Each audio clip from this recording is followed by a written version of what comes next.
specials, digital web series, independent filmmaking, and sort of everything in between. My name is Mark Kapczynski. I'm filling in as your moderator today. My own personal background is I come mostly from the venture capital community. I help run UCLA has a venture capital fund, and I'm also doing a startup in the social media content creation space called StoryMill. So if you see that referenced, that's my company. Happy to chat at any point about that later. But today's focus is on these fine folks up here. We're going to be talking about deal making across the whole landscape of media. And so we have a number of topics that we're going to cover. As we get through those topics, if you do have a question, just kind of signal me. We'll get to questions at the end, so I'll make sure to kind of remember who has some questions, and we'll call on you towards the end of the session. But we're going to go for about 45 minutes or so straight. Then we'll open it up to the floor and then go from there. So with that said, we're going to have each of the panelists introduce themselves, and then we have kind of a thesis that I've thrown at them to get things kicked off. So we'll do a quick round of introductions, and then we'll kind of come back to our thesis, and then kind of dive in from there, if that sounds good to everyone. So Mimi, do you want to get started? Tell us a little bit about yourself and your background and your journey to get here. Hi, everybody. It's nice to be here. My name's Mimi Steinbauer. I started an international sales company about 5 years ago called Radiant International.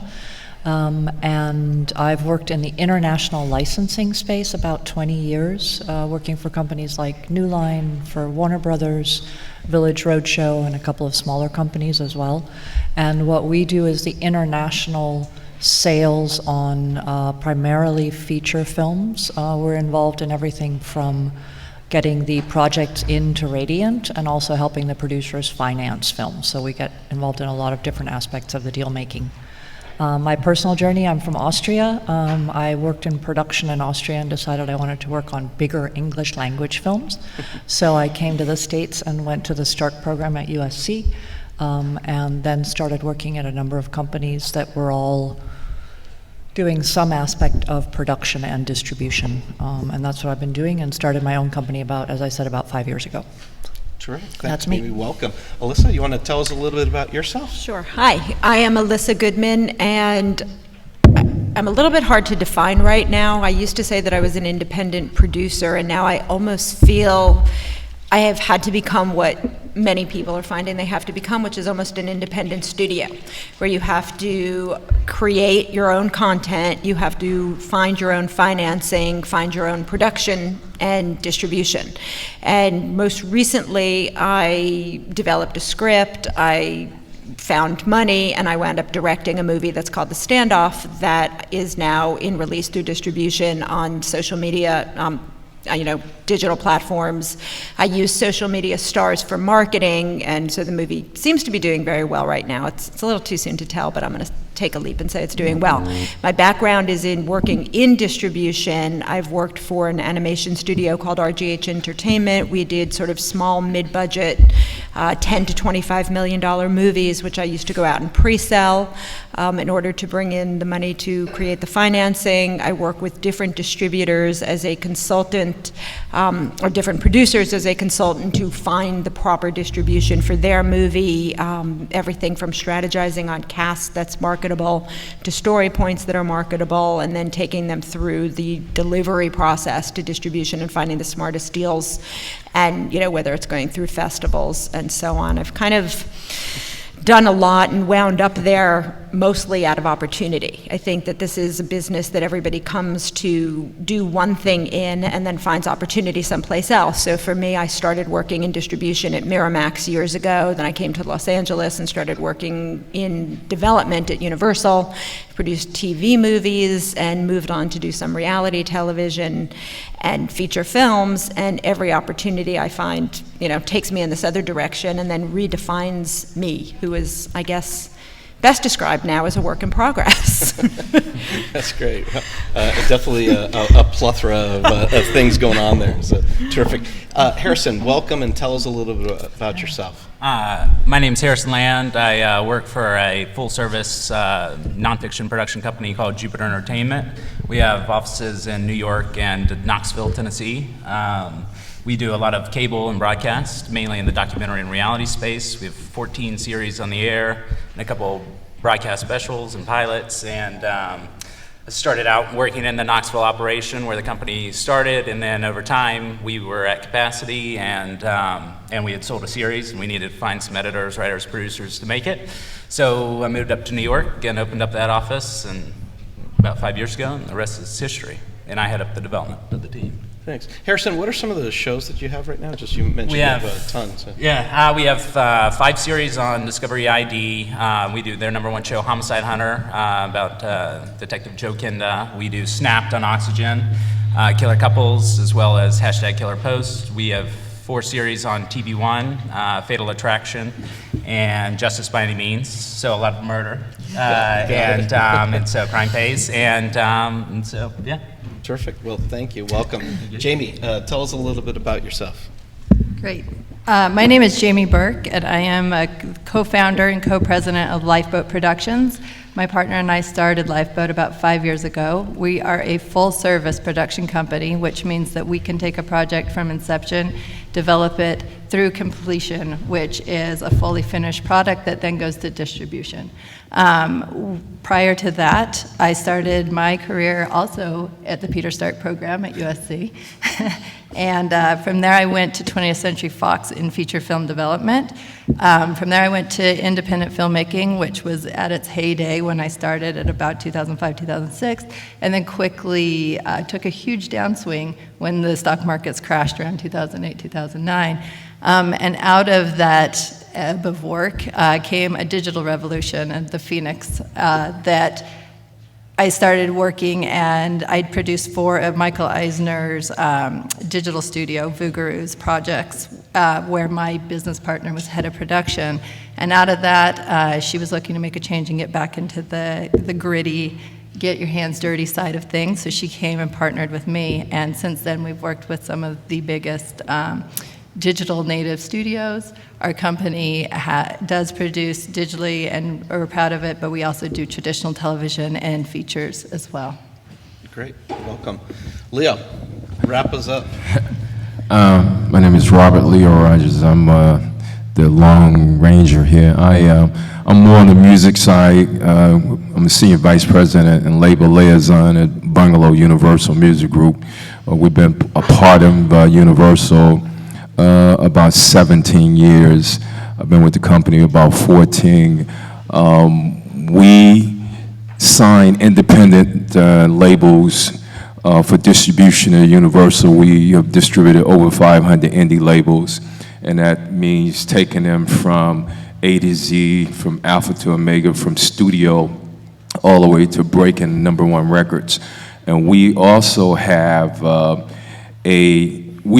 Universal, before they sold Vivendi, which was the film and distribution arm that we had, sold it to Guerin, and it left us without a film and distribution division.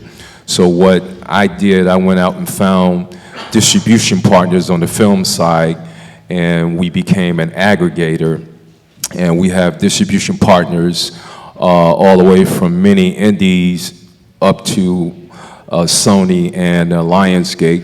And we currently have about 3 titles in the marketplace that I'm managing and trying to take them to the finish line. Terrific. Well, welcome. So that's a little bit about the folks up here and myself. Just a quick show of hands about the folks in the audience. Who here is sort of a content creator, whether it's in traditional film, TV, digital, music? Okay, a lot of folks from that space. Anyone from the advertising space? Any advertising? Brent? Okay. Technology kind of folks? Few. And startup-y kind of people? What, me? Okay. All right. So we have mostly content creator types, so kind of use that, keep it in mind. So what I'm going to do is, Mimi, I'm going to start with you. We kind of talked about this in our prep, but you know, in my summation or my thesis, I guess, is, you know, there used to be this old studio system, and you know, you'd like write your script, and then you'd go to the studio, and someone would give you a check, and then you'd be able to produce it, and you'd own all the rights, and then someone would help you distribute it, and you'd make a bunch of money, and it was great. Like, is that still the world that we live in? And I remember how would those you days. characterize the sort of the deal-making culture that we're now living in? And we'll go down the whole panel and get your takes on that. So maybe start us off. I think the most interesting thing right now is that no two deals are alike, which makes it exciting. It makes it a little bit complicated to figure out, but I think every deal that comes together now on the getting a film made side comes together differently. We, at least from my perspective, just as an example, we had two world premieres in Toronto last month. One was a film that we'd been involved in for about 18 months called Carrie Pilby, and that was one where we helped put the financing together, helped do pre-sales. They did the rest through soft money out of New York State. There was a bank involved, there was equity involved, so that was a project that we were involved in about 18 months. Finally saw it premiere in Toronto. The second film we had premiere in Toronto is one called Handsome Devil, which was a film that came to us completed. So it was a completely different deal for us. It came to us completed, we screened it, we loved it. It was producers that I'd worked with before. And so in that case, they had put it together with Irish Film Board money and some equity. So there was, again, on their end also, the deals were very, very different. So I think there's no yes and no answer to what you said, that every picture comes together differently. And it also depends on what are you trying to do with that film. Is it a traditional theatrical film? Is it made for the digital space? Is it, you know, what are you trying to make? Is it a series? Is it non-scripted? What are you doing? And each of those comes together differently. But there's no easy replication of deals the way there used to be, at least in my world there isn't. So I think each deal that you get into, whatever phase you're in, whatever stage you're in, has to be put together in a pretty original way. Quick follow-up, just what do you think the hardest, or not really the hardest maybe, what's the starting point for you in one of these? Because, you know, like in all the descriptions, it feels like we overlook the story or the talent. Does it all start at the story and then converge around the story, or is it around the talent or the rights, or like you get financing for, just from your experience? I started Radiant in order to, we handle about 6 to 8 films per year, and for me it's very much about the content. I want to do quality projects that do have a traditional theatrical life, and so in that case it's very much about the content, it's about the story, it's about the talent. Talent is more and more important in terms of selling international rights and the value. So for me, yes, for me it's very much about the content, not always the case for everyone. But for me, that's where it starts, is it a story that I like? And do I see an audience for it? Because there's so many films so many projects we look at that I don't understand who the audience is other than the person who wrote it and his or her mother. And so it's like, who is going to pay money in whatever platform to see that, to watch it? And so that's a key piece for me, is that I like it, I find it interesting, and that there's an audience for it. Terrific, thank you. Alyssa, tell us your story about deal making, and how's it work for you? Well, as Mimi said, there really is no one-size-fits-all deal for anything anymore. I think that, you know, when it came to my own personal journey, I think my biggest frustration was, as an individual, I went to a studio, brought them a project, they said, hey, we love it. And then suddenly there were, you know, very expensive lawyers involved in doing a lot of things, and I'm not really sure whether I got a good deal or not. You know, honestly, I'm very proud of what I did. It was a movie called The Cinderella Story that was done for Warner Brothers that has led to 4 sequels now, so that's kind of exciting. I wish I would have known there'd be 4 sequels when we made that first deal, because they were not included entirely, and every time you have to go up for negotiation all over again. But my frustration there really was that I'm just a little person with an idea that somebody decided they liked, and then I had to sort of navigate my way through remaining involved, honestly. And that was a challenge for me. So I kind of went off to doing more independent movies because I wanted to be a bigger part of the process. And I think that that then creates new deal-making opportunities for you, which include you own the movie, but then you have to start parceling off different pieces of it. So when you're making smaller movies, you have to figure out, where am I selling this and what kind of deals am I going to get? So when I took, raised financing for the last movie that I had directed, I went to an international sales company so that I knew that they would be good for a certain portion of the budget, because it was really important for me to make sure that my investors were going to get their money back. So we went to an international sales company and gave them those rights. Then domestically, we went to another company, and they took putting us out on all the digital platforms and going to iTunes and, whether it's Netflix or whoever it'll wind up being, but Amazon and Google Play and all of these places that now exist, which is kind of exciting to get your film out there. We then went to Sony, who took DVD. And you can say, is DVD worth anything anymore? I'm not entirely sure, but they're putting it in Walmart, and that's kind of exciting. I don't think we'll make money off of it, but that's the other side of what you have to look at with your deal making. Is everything from the very beginning is a deal. When you're optioning a screenplay, that is a deal. And I've always found as a producer that that very first deal you make is sort of how the rest of your film goes. If you, get a cruddy deal with a writer, suddenly you're going to have talent wanting more and directors wanting more. You really have to keep a tight rein on your deals, be fair, be smart about it, and get it out there properly. But there's just a deal for everything. And, I was saying earlier when we were speaking, and for me this was a first-time experience because I had such a hands-on role in this movie. Was you're making a deal with SAG about how much of a bond you're going to put up. You're making a deal with a lab because the lab is going to do a QC of your movie, and then they're going to fail you, and then they're going to do another QC of your movie and charge you more money. and so there's just, deal making is everywhere. And so for me, I went off and made my own movie because I didn't love the deals I was getting out of Warner Brothers with the participation. But as an independent producer, those deals might not be so bad because they do so much for you. As of this morning, I was out, doing some social media promotion and pulling pirated versions of the movie off YouTube. So having you're doing it all. You're doing it all, and having somebody else taking a little less so that somebody else does that. But I guess really the point I'm trying to make is there's so many considerations you have to have that you just have to know what you want and what your end goal is, I think, and work backwards from there. So quick question then. Mm-hmm. So with all this complexity and stuff that you had to do, did you enjoy it? I had the time of my life. All right. Well, then it makes it all worthwhile. Yeah. All right. Harrison, tell us your scenario for deal making. Maybe kind of talk also broadly about television these days. Yeah. That's your right, area. Right. And I mean, I'm different, I guess, than most because we are at the mercy of the networks. And so it starts with the idea, and then if you have the relationship and there's a market for it, we go pitch the networks, and then hopefully they like it. Oftentimes they don't, and you hear no a lot. But and so if they do like it, then they give us the money, and we make our profit off the EP fee. And so we kind of know where that money's coming from. The deals, so in that regard, they're all kind of they're very similar. But what we are seeing is more brand-funded, long-form television, and we're also seeing the opportunity to license shows to smaller networks, and then deficit finance some to retain those rights. And so we're seeing the model change a little bit, but for the most part, ours, cable deals and broadcast deals are a little more traditional than feature film, certainly.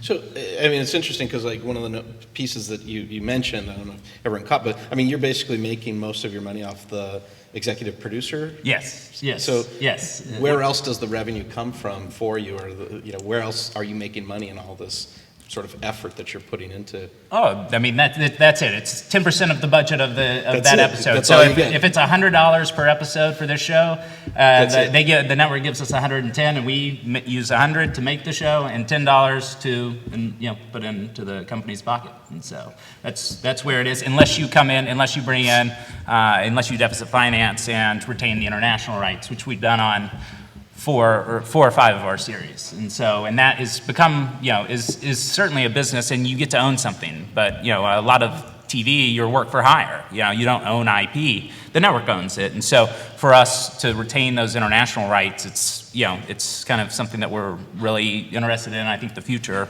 you know, is really in rights retention. Do you think, just one more quick follow-up, Yeah. do you think we're ever going to get back to sort of the days of like the Carsey Warners and the, you know, true independent television production business?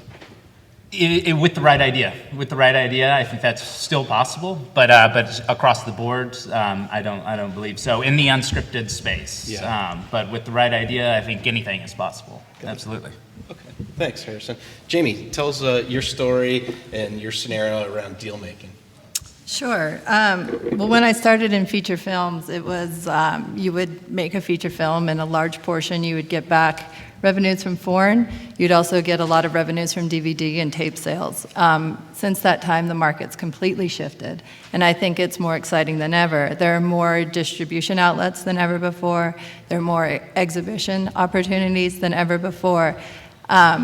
The difference is that no longer really are you taking a script to a studio. You still do, the bigger ideas, and they're handing you a bunch of money, and that's that. You now have to look at the entire marketplace and decide which is the best place, the best home for your idea. And I completely agree with what my colleague said, is in regards to content is still king, the idea is still king, and the story is still king. The exciting part is there's more opportunity to sell that idea than ever before. Now, your profit participation and your revenues back in may be limited due to it being more of a niche market, but because I have found personally, and we have found, that there's more opportunity for sale, it's become more of a volume game and less than a one-shot roll game. So you almost have to take like a slate approach to it versus just maybe one, like almost like what Alyssa's done with one particular project, and it's her passion project versus right. if you really want to make money, you got to like package up a lot. Our business is very much based on a volume thing, and of course, in our series, we hope for subsequent seasons and to follow those traditional models. And by the way, it's becoming much more seamless between traditional marketplaces and digital marketplaces. There's no question about it. However, it is a content volume game in that you need a few in order to keep your lights on now, as opposed to just your one big shot, unless you are going for the bigger studio gambles. Got it. Thanks. And Leah? succeed. Leah? Okay, I'm gonna give you the guerrilla marketing version of it. You know, I got good news and I got bad news. The bad news is that the traditional film deal where you script approval from the production of the film company and they approve it, you get budget release, and you hope that you have enough to, you know, to make the film and deliver it on time. There's a few of those around, not many. You have to have a major track record with that film distribution company to get that. And, you know, where you turn in the film, you get MGs, minimum guarantees. That's the bad news. The good news is that controlling your own film, your destiny. Before I worked for a major, I was one of you. I was that independent guy, beating the doors, trying to get somebody to pay attention to me. I had to go, I produced my own TV show, raised my own money, went to NAFTA, got distribution, syndication deals with my TV show, learned my lesson, licked my wounds, and found out the hard way that you still can make a film and still do deals, but in today's market, trying to control your own destination, controlling your own content is key. Everybody wants to try to have the film distributors give you a whole bunch of money up front. You don't want that. You'll never see a check on the back end. And the upfront money is almost nil to none. Go out, raise your own money. That's why when you see films and TV shows, you see about 30 EPs, executive producers, because you have to use that many people to raise money. But it's, at the end of the day, you're better off having 30 EPs and splitting it up that way, because if you go and you try to get money from the distributors, between the P&A and all the funny money, you never see a check. I'm giving it to you real with no chaser. Okay? So you're better off controlling your own, going out doing licensing deals, film festivals, going in the international market, doing pre-sales, and just cutting deals with distributors. Say, okay, I'll give you North America. I want to carve out international. You're not getting it. They may, if you're strong enough resume, they'll go for it. But controlling your own destiny and not worrying about trying to get the upfront money, because those days are over. You got to hustle. I have my independent filmmakers and distributors. I'll issue you a LOI for distribution. Go find your money and come back to me. Okay, so then where do you go find the money, Leo? Give us the hot tip. Well, you start with folks like you. That's one. What many VCs and angels won't touch films if it ain't technology driven. Trust me, I've been there. Technology. It's got to be tech driven. You go and you find. I mean, I'm gonna really keep it real with you now. You may have to go on the streets and find undercover money. Okay, so there's many ways that you can find the money. Friends and family, you can go to conferences, put ads out, bang the bushes, and you just have, the money is out there. There's somebody out there that has a lot of money, Silicon Valley money, that want to see the name and lights and fame, and they always had an interest in being in Hollywood. A lot of the tech guys want to be there. Hey, that's why I'm here. So just kind of building off of that, I mean, how do you guys react to that and, sort of Leo's notion, that, you got to go find the money. Is it that easy, that hard? I mean, what's sort of the best routing to go? And Alyssa, why don't we start with you, because you did this all on your own most recently, and kind of let's go to everyone else. I think that in Hollywood, a lot of agents and managers, and specifically attorneys, know where money is. There are a lot of attorneys who work as almost like producers' reps in some way. They rep different clients. They put their clients together. So they can bring in a lot of private equity. I find attorneys are really good with that.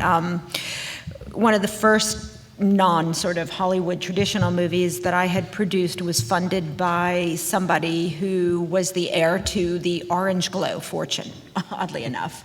And they wanted to be in movies, and so they funded it. The last movie I did was actually the writer's cousins. So everybody has a different path to their money, but outside of that, there's obviously soft money and tax credits and things like that. You've got different states throughout this country now who are really competitive. Canada's still there. Everybody comes up to me and says, oh, I've got money from China, though I've never seen that materialize. But people talk about it a lot. And for somebody it may materialize. It hasn't for me. But I think that those are places. But the first thing, the first step in really raising money is having value, which is your project. So what makes your project valuable? Obviously, it's the package that's involved. Do you have a known screenwriter who has been able to deliver in the past and, has credits that you can promote?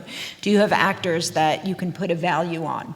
So, the story is, you start with the story, that's the most important thing, but the place you can put value is the package, so that somebody like Mimi can say, well, okay, the last movie that we did with this team, this producer or this director has made X internationally, so it makes her job easier to go out and find you money and help with your pre-sale. So I think that the first thing you just always have to do is have something that you can put value on. And hopefully then you can sell your aunts and your cousins and your dentists and then take soft money and take pre-sales. It's usually more, there's banks. Movies are usually, if they're not through the studios, and even the studios do it, they just do it on a different level, but they're funded from so many different places in so many different ways. That's been my experience. Jamie, do you want to comment on this? Because, this is part of your role, right, in terms of bringing in financing for your projects and so on. Yes, we are a little bit less of the bush beater, even though a lot of respect to that method, 100%. You mean you don't go for undercover money? I plan to talk takeaway. to Leo after. We're gonna have a sit down, coffee. But yeah, there is a lot of value to owning your own library and your own IP, absolutely. And when we started, we often, just sold our project to the highest bidder, and we're happy to take upfront fees with very marginal back ends, and it served us well. At this point, 5 years down the line, we're now very much looking at how can we build our own library and then keep that and monetize that in a much bigger, it's our next goal of scale. So yeah, there is a balance that you have to do. The good news is that the independent film market still is tried and true with your incentive raising, your marginal equity. If you need a bank loan based on foreign sales, all of that, you can pretty much cobble together a way to make your product. The thing that I would urge everyone to do is to have a realistic game plan to make your product, though, and keep your budget line as low as humanly possible. That's the best way to get the highest return on your investment, is to not spend extravagant money on things that are unnecessary. Now, of course, names are going to help you sell. That's money well spent. But, a big trailer for yourself, probably not money well spent. So, yeah. Mimi, do you want to touch on this too? Yeah, there's a lot of talk about pre-sales, which just to tag on to what Jamie said, the pre-sales are at this point difficult if you don't have big names or a really original project. So it's getting harder to do pre-sales. 10 years ago, you could pre-sell pretty much anything. And now it really has to be original, exciting, or very, very big. And then this whole model falls into place. Otherwise, you are looking at soft money. We do about a third of our projects are out of Europe, where there's a lot of country subsidies and incentives from European countries. So you can put something together that way. There's Central America, Latin America. There's a lot of different international subsidies as well for making films there. So there's different ways to cobble together that money, but the nod to pre-sales just from the trenches, that has to be a special project. So either wildly original or very, very big with known names, and then that model falls into place. But the equity piece, there's a lot of money out there. It's really just finding the right money guys for the project that you're putting together. It's either because they're passionate about it, because they like you or are related to you, or that they see the guaranteed financial return. So there's different ways to hook them in, but there is money out there. So it's definitely there, whether you're beating bushes or not.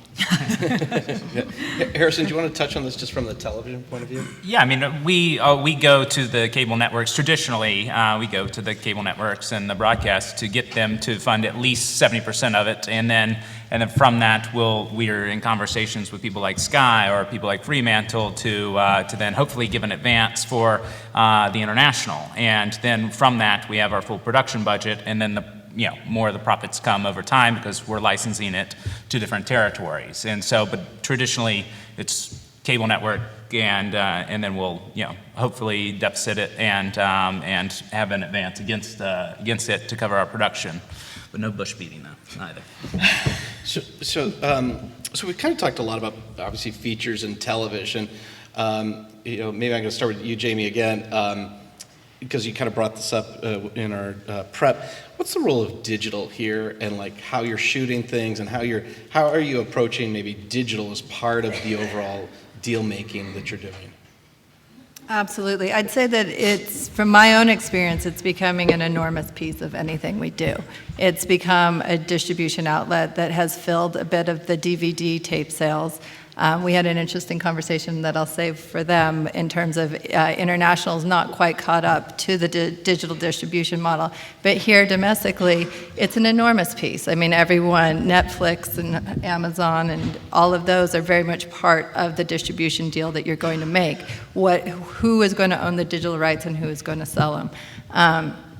So in terms of the production thereof, it's interesting. My partner came from a traditional television world. I came from a feature world, and each project benefits from both of our backgrounds in terms of knowing the series models, et cetera, but we often have to shoot them as features because it keeps your budgets down and your return on investment high. So if you're shooting 8 episodes, which we just did, we shot it over the course of 40 days.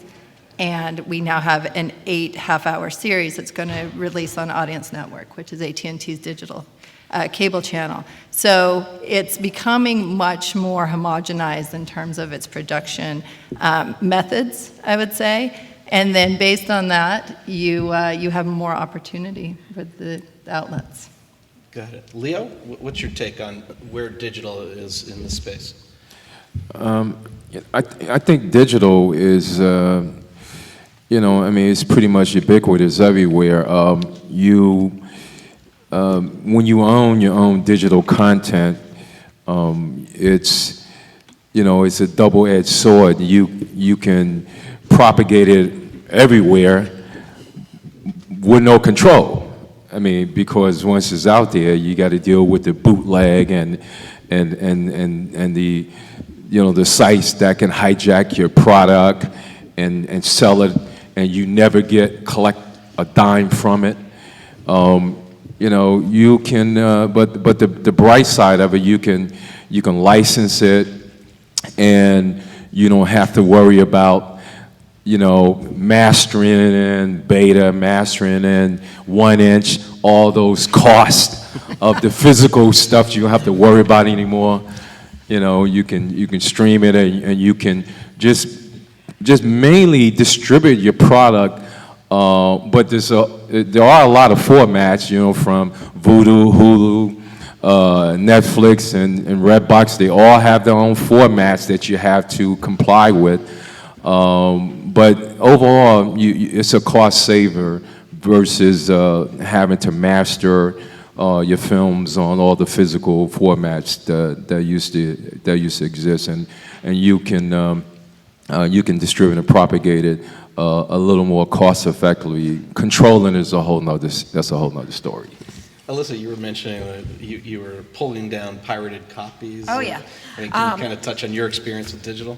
Well, digital is really interesting because I think it covers a lot of ground. I have specifically designed the last movie I did for the digital market, because you can go out on your own and there's companies like Juice and Ubiquity and Distributor. You can put your own movie out there. You still have to worry about pirating and all of that, and there are a number of ways to deal with that that are semi-effective. According to some sites I found, we've been hit by about 50,000 illegal download views on our film to date. Right now, it's been out about 3.5 weeks, so it's really frustrating, obviously. I don't know necessarily if all of those people, sat through the whole thing. Would they have bought it anyway? You just can't worry that much about it, but there's other digital content that fits different boxes, so to speak. There are these 2 girls that were in the movie that I had done called the Merrill Twins. They're these twin sisters. They're YouTube stars. And they put on a show every Tuesday. They drop a new video, and they have millions and millions of followers. And, it's short-form content. They're trying to build into a new show. They're working, with Awesomeness, which is a digital network. So you just have to sort of find what the right platform for you and is, or for your project. The other thing that's changing is some of the digital platforms change how you get paid from them. For example, right now, Amazon Prime pays you as the filmmaker per minute of viewing. So for me, instead of turning around the way Netflix was doing and giving out license fees for, we're going to buy your film for 2 years for $50,000 to $150,000, whatever, it is for a small independent movie, Prime is saying how many minutes are watched. So it's kind of, it's just changing so much. Google Play goes by minutes. Everything is so different that digital, to me, really covers a lot of ground, and I'm almost forgetting what your question was already. I'm just kind of all over. Your experiences in digital and your and so everybody's different. I mean, I saw somebody, Mike, walk in who I know in the audience. Hi, Mike. He makes digital cartoons, and they're picked up by, I think you're with DreamWorks, right? And he's found a way to turn that into something. So it's just sort of, they're webisodes, I guess, basically. And so digital covers so much, but the one thing that everybody forgets when they get their digital is marketing. Because you can't just put it out there. It is such a huge marketplace where you've got, all of the quote-unquote influencers that have digital content. They're on Vine and YouTube and places I've never even heard of. And, and there's Musical.ly and this and that. And there are these people that are becoming stars and influencers for their digital content. And then the question is, where is that going? Are they translating into more? What will they become? And what's the value? So there's so many different things, but when it comes to like the movies and TV content, I think it really comes down to marketing. People have to know where to find it, know that it is there, and that was one of the reasons that I chose to, when making a movie about teens, was use some of these kids because they have such a huge following. We've got about close to 20 million social media followers for the cast that I had, and we really needed that cast to mobilize and get out there and promote the movie so that people would know it's there, because we're not dealing with the studio P&A fund. And so you have to be more creative, and that's what we chose to do. So I think that digital has so many benefits, but there are so many different versions of what digital content is, and because any kid with an iPhone can create digital content and get it out there, it's how are you being noticed above and beyond all of, from the fray. I mean, how does digital factor into your deals? Because you're dealing mostly with international, and I think Jamie kind of touched on international still maybe isn't ripe or ready or mature enough for it. What's your... International is in some ways catching up to the States. I think they're about 12 to 18 months behind the US. There's different reasons for that. Some of it is purely technological, and that there simply isn't the infrastructure in certain countries to be able to quickly download a film, to watch content. So that's just plain a infrastructure question.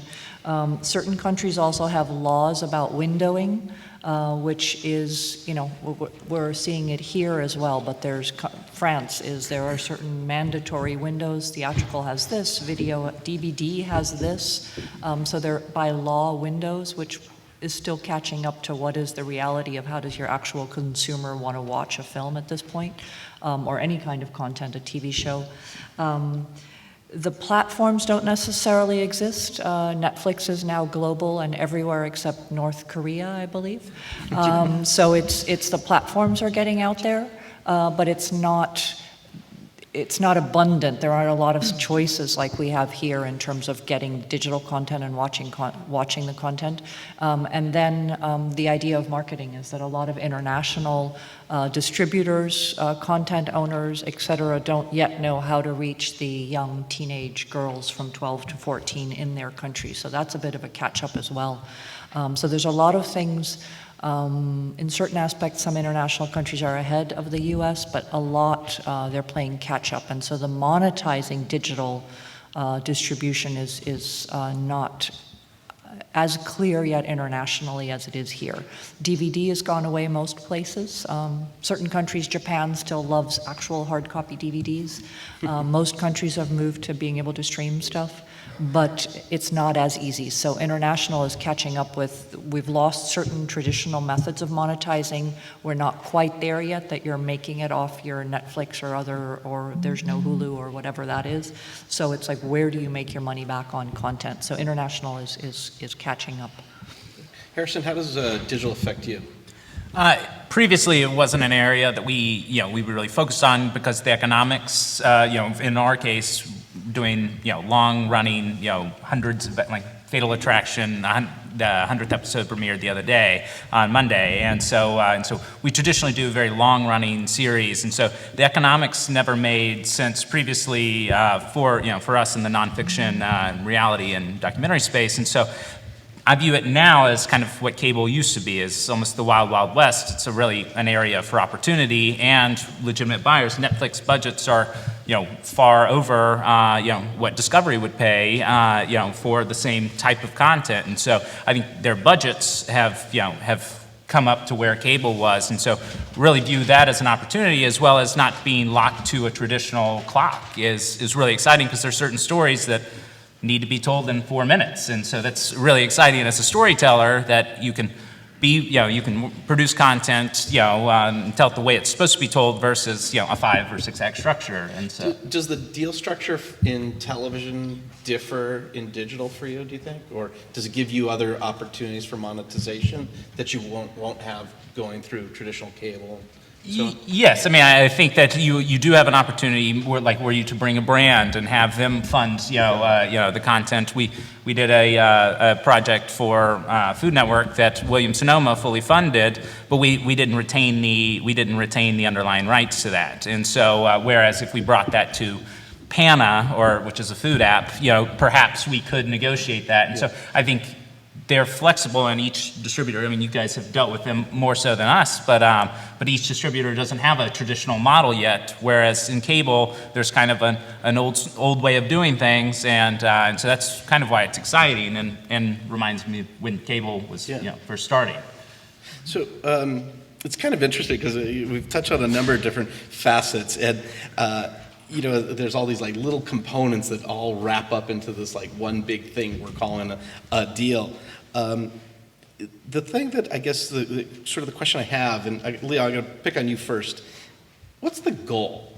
It feels like when you're talking, your goal is I got to own the IP. I got to own the content, right?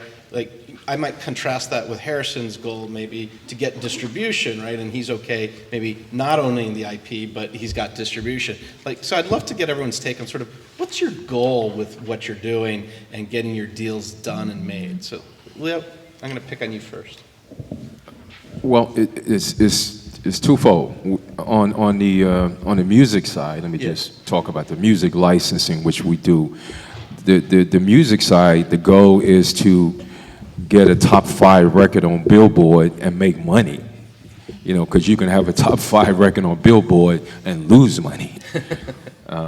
So on the film side, the goal is to, and remember, I also act as a consultant for independent filmmakers. We're also a film aggregator, distributor.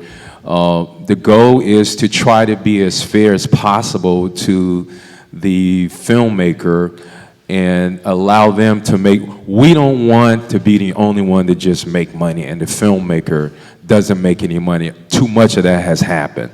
The goal is to have a situation where money is made and shared by everyone. I hear the horror stories all the time. You spend $500,000 making a film, and the filmmaker never see a dime for 5 years. It's too much of that. So we're trying to change the model. Let's share in the revenue. That's the goal. Awesome. Jamie, what's your goal? Sure. I think our goal is always to create high quality content that can serve multiple purposes. One is certainly to make money.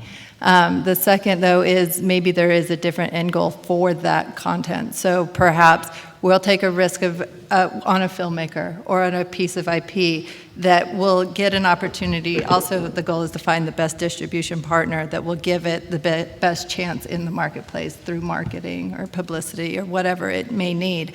But to take that risk that will then give us or the filmmaker the opportunity to make something else. It's to keep surviving in this industry and to keep making content that makes you relevant and successful so that you can live to make your next show or your next film. Survival's the goal. I like that. Okay. Harrison. Our first and foremost, our goal is to tell great stories, and then second to that, we do have an investor with Sky, and so obviously we made promises to them, and so the objective is to also make money, but doing so while telling great stories. It's the only reason any of us got into this business, and so. Do you think it's hard to find that balance? Because it's all. I think we all love great stories. We Right. love telling great stories. But is it really hard to find the balance of tell a great story and make money to pay for it all, and almost to Jamie's point, survive? Right. I think that we view everything kind of like our stock, your retirement portfolio. You need your stocks, your bonds, and and you need to diversify, and so you do need something, as you said, to keep the lights on, and those are more your bonds. But your stocks, you can take a little risk, and so I think, and those are the ones that that you'll take a little more risk, and but it's a story that needs to be told, and so I think it's all about diversifying. Got it. Great point. Alyssa? I agree with everyone thus far. It is survival and telling great stories. We're all probably here because we're passionate about filmmaking or television making or content creation in some capacity, and in order to get to do that, survival is kind of the key. So it's just finding the right, wrapping it up with deals, finding the right deals that will enable us to do that. That's good. Mimi? And I'll add to that, and our goal is certainly to have good quality films seen all over the world. So we have sort of that eye to get it out to as many viewers as possible. But it's good quality project stories that should be told, and then of course everyone needs to make some money doing that as well. Got it. Well, we have a few minutes before the end, so maybe we'll take a few questions. So if you have a question, maybe raise your hand, maybe you could stand up, tell us your name, the company that you work for, and then your kind of quick question, sort of straight to the point, so we can get a few of them done. Right here. Question. Donna Ross Jones, Transition Music and Media. And what I found interesting, I want to ask you guys, is we're passionate about music. We partner with some of the largest syndicators of TV content in the United States, as well as television networks, producers of large content, to help them make money through music by leveraging primarily even background type music, opposed to just focusing on what we might do, which are the hit songs. And we literally have companies that have been built on the money we send them quarterly. Do you use do you team and partner with people to turn the music into a revenue stream that's an asset that you can use for financing? So, who? What's the take? Leo? I'll take a shot at it first. Okay. So if I understand you correctly, you're asking how do you monetize your music, your No, I'm saying that's what we do. We monetize music and we have media partners. So right now we have like 37 television series we control the music for. But we find media creators, content creators, and there's a process that we determine we're a good match. And then we help them make money that's a reliable asset called music to monetize and then fund even future and other productions. And I'm asking if any of you, I didn't hear that mentioned in a panel on. So sort of the role of music, I guess, in all this. Long tail revenue. Oh, okay, I understand. Maybe a quick answer, Leo, and then we'll go to. Yeah. So basically, you act sort of like a music supervisor, licensing company. That's sort of like what you guys do. Okay, maybe take this offline because it's Yeah, getting a we little do. too complex. Yeah. So. Yeah, we do. Why don't you ask- Our producers do, so it's twofold. One is contribution to the film budget, so that's definitely our savvier producers use that.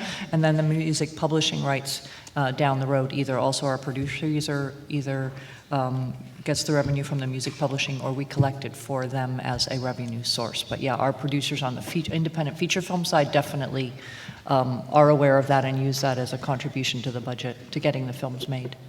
Yeah. Great.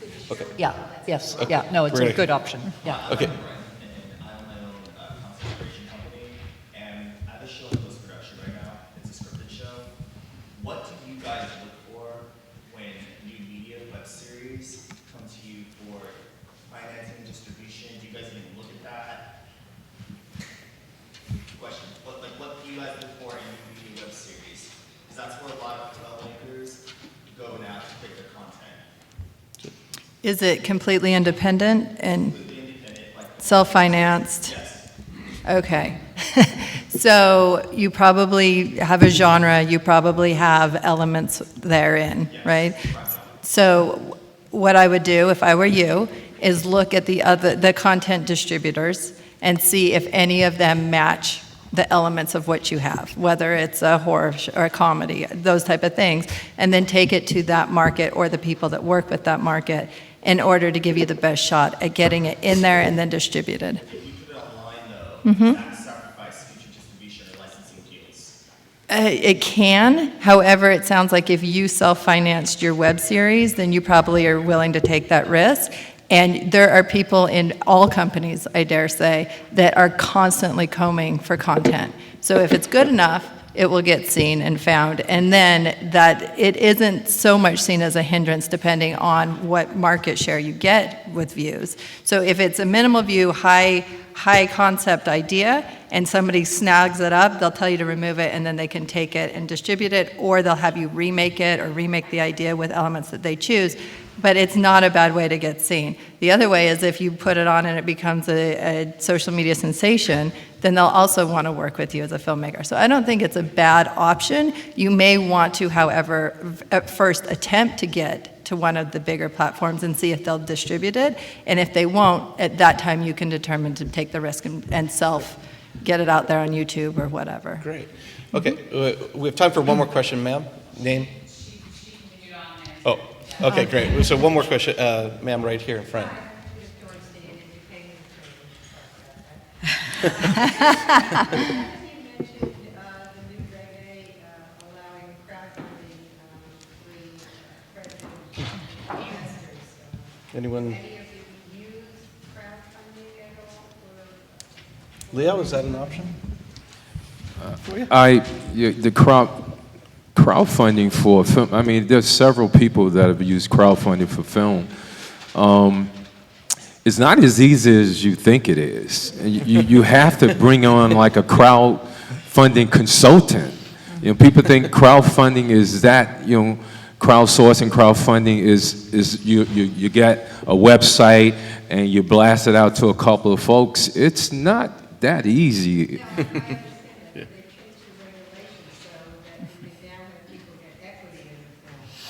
Yeah. And I do realize that we need to hire someone to have done it. It is another way we raise money now, legitimately without, Okay. Great. Okay. So we're almost out of time, but I would like to give each of you guys one sort of last opportunity to sort of share what's your best advice for folks as they head out of here. Maybe what's that one quick thing? Mimi, we'll start with you and kind of go down the row. So, Mimi? I think the most important thing that I also have to keep reminding myself is that everything is negotiable. So every single step along the way is negotiable. So just remember that there's not really anything set in stone. And not to be gender discriminatory, but the women out there, there's a book, I have no connection to anything, but it's called Women Don't Ask. Read it.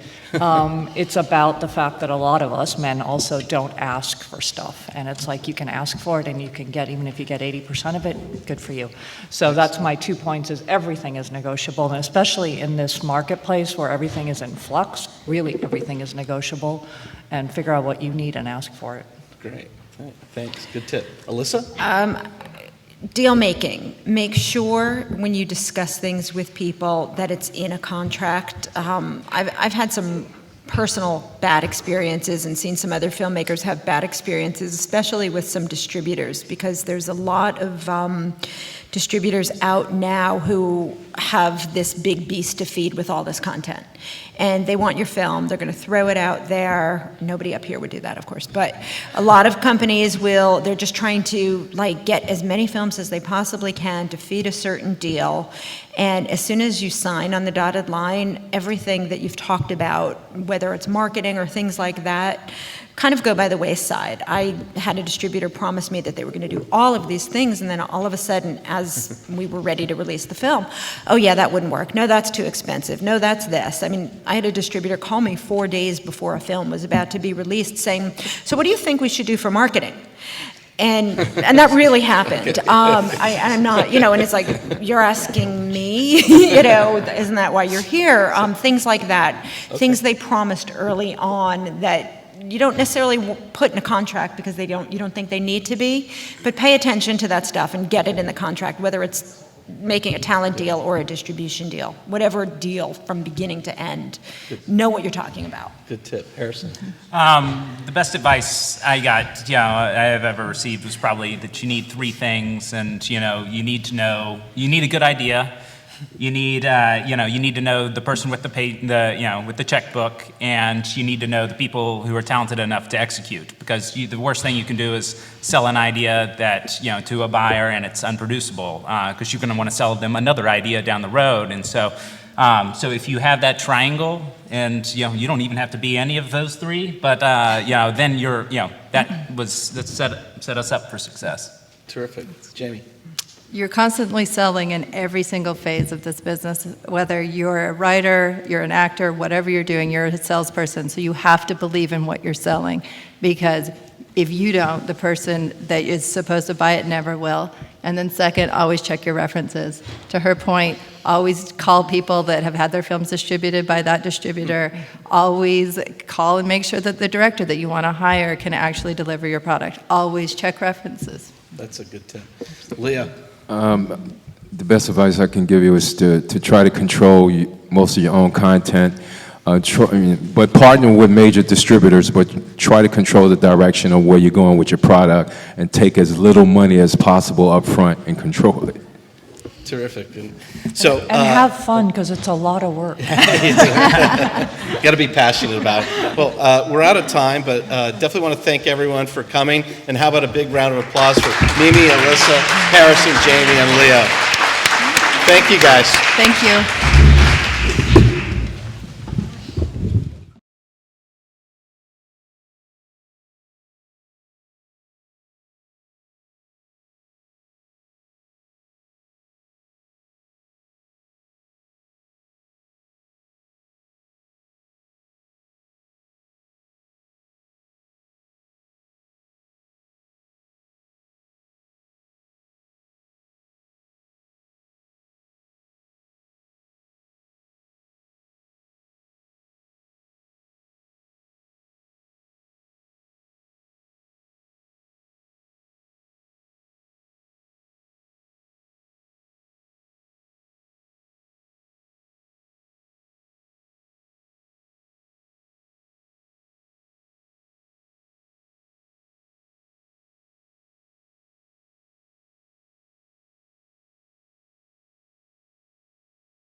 Everybody, I am David Bloom. I am the pinch hitting in the spirit of the National League Championship Series Dodgers and Cubs match. I am pinch hitting for the esteemed Kimberly King Burns to moderate this fine panel discussing some of the issues around building brand, about entertainment franchises and properties. And I think it's become a really interesting area as brand becomes more and more important to be found, for goodness sakes. We no longer have people just picking 3 channels and watching that or watching whatever comes into the theater on a random Saturday. So these folks, we're a little bit down on the bodies, though. I feel a little bit like Beau Geste in some ways, throwing the dead ones up on the battlements to make it look like there's more people there to scare off the attackers. So that means we get to wring more value out of the 3 brilliant people that are up here. I will let each of them introduce themselves to begin with, and we may still get a 4th person to join us to further add to the proceedings. So if we could begin. I'll start. That's great. I'm Mike Richards. I'm the executive producer of The Price is Right and Let's Make a Deal. And then my production company has an overall deal with Fremantle North America, the production company, to develop and create and sell and distribute new shows and create new brands.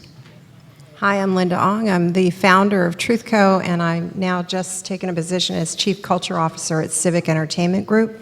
And we develop cultural strategies to help people understand how to create brands and content that really make an impact on culture. Hi, my name is Philip Shaffron. I'm Director of Content Activation and Brand Management for Vindabona Productions. We're well known for America's Funniest Home Videos, among other brands that we produce. My primary responsibilities are handling the massive Vindabona library of 1 million+ clips of UGC content and finding new revenue streams and partnerships for that library. And our latecomer, who I won't shame for trundling in a little bit past start time, is going to introduce himself right now. Yeah, sorry about that, guys. My name is Lemuel Plummer. I'm the CEO at L. Plummer Media. We're a full-service production company, and we produce a lot of unscripted reality shows, docu-series for a couple NBC networks, BET, Viacom networks, BET, MTV, some other places. So happy to be here. We are happy you all made it, and we're happy to have a fantastic panel here to go on a bit about all this stuff. So let's start. It feels like, as I said, that branding is more important than ever, and I'm just sort of curious, are there any things that you guys are doing as you 3, and then Linda, why don't you chime in about sort of big picture stuff from all the folks that you've dealt with over the years. Particular tricks and approaches that you're using when you begin working with something, when you try to contain or sustain an existing long-running franchise. Both you guys have very long-running ones, and Lemuel, you're making ones in a particular niche, I suspect, generally speaking. So how do you keep the energy going for the old-timer brands, and how do you build one for the new ones? So Lemuel will give you a half a second to recover as you settle in. Mike, why don't you start with Price is Right and all of that? So. Yeah. Both Price is Right and Let's Make a Deal come with a very well-known brand, priced probably even more than Let's Make a Deal, because Let's Make a Deal was off the air for 26 years before we brought it back. So I looked at it 2 ways. Price is Right, I started on the year after Drew Carey started, and I spent a lot of time, even before I took the job, looking at what was it about Price is Right that worked, and what is it that people like about it, and what would make people in 2008 or 9 watch it. And I think we kind of have that review every year to see, is this still a watchable show? Is this still a viable show? And I know on America's Funniest Videos, I mean, I know when you guys rebooted it with new hosts and all that, it's the same thing, and what you guys have done is masterful, taking it into YouTube and digital and all that. It's amazing. People don't understand how well they're doing with that, but thank you very much. It's awesome. But so what we look at is, what is the brand, what works for us, and then how can we expand that without alienating our core audience. We have a core audience of roughly 5 million people that watch it regularly, and what do we do to make sure that we keep them and we don't alienate them, but then we also bring on the new younger people, and we attacked it in many different ways. But we have this saying, is it Price is Righty? Whether it's a new game. Is that a new adverb? It is a new Price is adverb. Righty? Yes. I'm starting it today. Okay, I'm not sure I'm going to endorse that. But, I believe. Well, I don't want to fight. What would be the sort of distillation of Price is Rightiness? It's tough to quantify. I believe it's our job as the producers and the production company to really know it. But it's an instinct. Does that music hit feel like Price is Right, or are we headed towards Deal or No Deal, which was a great show, but we don't want to light it that way. We don't want it to feel that way. Whenever we bring on new technology onto The Price is Right, it's always complicated because everything is cardboard and springs from 1972 originally, which was slide that over and we print out a new number and off we go. So when we bring on a new game, what is classic Price is Right about it, but how are we harnessing new technology to use it, whether it's a touch screen on a big board, which, if we'd built it in 1972, would have looked very different than what we built. Cardboard is a touch screen also. It is. I don't know if you knew that, and it's highly edible. Highly edible. So it's those things, and it's kind of just knowing what feels right for the show, and you know it when you see it. And how do you manifest that out to the new audiences? 'Cause to me, some of the things that are interesting about this, particularly these veteran brands or legacy brands, I'll call them to be gentle, is this notion of, okay, you've got an established audience. How do you extend that? Can you extend that? Because you are both emboldened and imprisoned by that 5 million followers and however many AFE's got. So, Phil, why don't you jump in? Philip, why don't you jump in there real quick? A lot of similar practices we try to implement as well. We've been on the air for 27 seasons, and we don't plan on stopping. And no one does. No one ever does. And our lifeblood are the clips that we receive, and we still to this day receive 3,000 to 5,000 clips a week of submissions. People still want to be a part of the AFE family, the AFE brand. Now, and they haven't found YouTube yet, right? Well, to your point, though, it's presented a challenge because people now are on YouTube, they're on Vine and Twitter and Instagram, and how do we get those core demos that actually aren't very familiar with our legacy brand? How do we engage them with the show? We have a format that is tried, tested, and true. But within that format, there are little pivots that we can make. And one of the pivots that we make almost on a seasonal basis is examining the different platforms on which our content works, and even that stuff of which it doesn't work, and see why it doesn't work. And is there a way to adjust the show accordingly to grab that core demo? An example I'll give is in the last season or two, our new host, Alfonso Ribeiro, he has a wonderful past, and he also is very well known to play other roles. Before being our host, the Carlton is a very big internet meme sensation. So that seems to actually be very huge on Vine. So we adjust. Just to clarify, he played a character. Carlton? He played the character Carlton on Fresh Prince of Bel-Air, Okay. and in this show, he actually had a specific dance that he does. Do you want me to rap the opening song right now? Oh, God, please, if we have time. And, it was... That'll be actually at drinks after the That's right. after this, okay? So you can look forward to the Carlton dance. That's right. But what we did is we took a look at Viners and Instagram and people to embrace the new host and to contemporize the AFE brand in this respect, is we did a call out for people doing their best Carlton dance impressions. And we got a tremendous response. And now we have actually integrated Vine clips themselves in the show, along with Instagram clips in the show. Have you all thought about Musical.ly?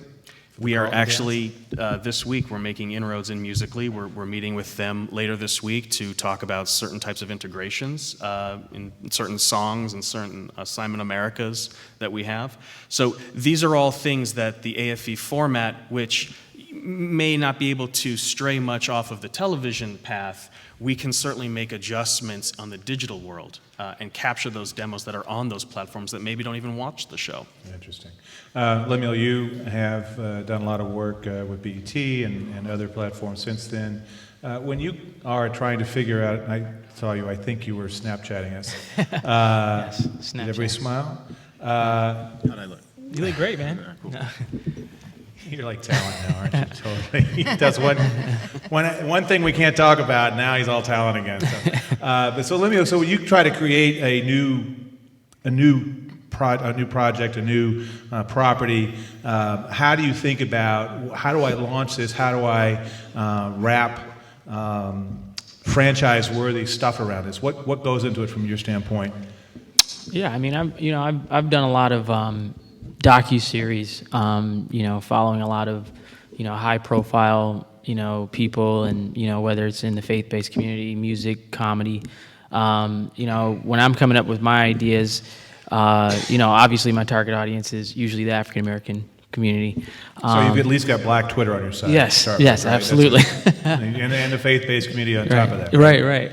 So that's two possibilities, I guess. Yep.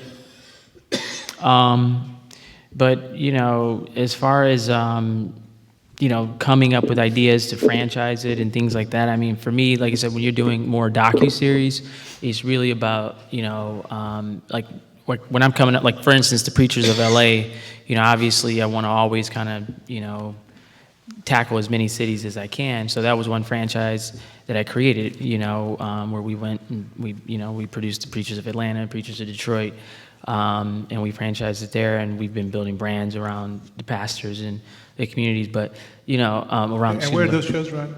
Oxygen. Those they were on yeah, Oxygen. it was one of the highest rated shows on Oxygen Network. I'm not their core demographic. That's why. No, but yeah, it's we've had a lot of success, but with that project, and but yeah, I'm always thinking of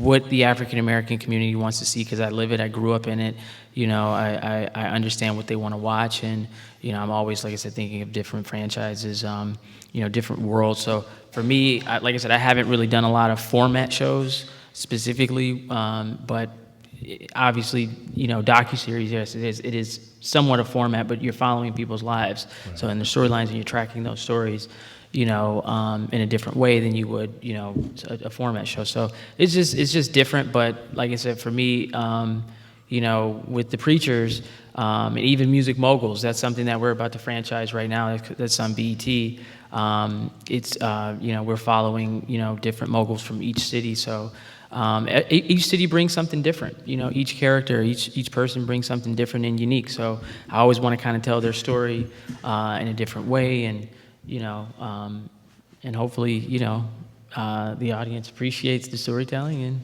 Right. But I mean, it's almost a conflict for a desire to try to build these things to play, to be replicable, I guess, and to push out.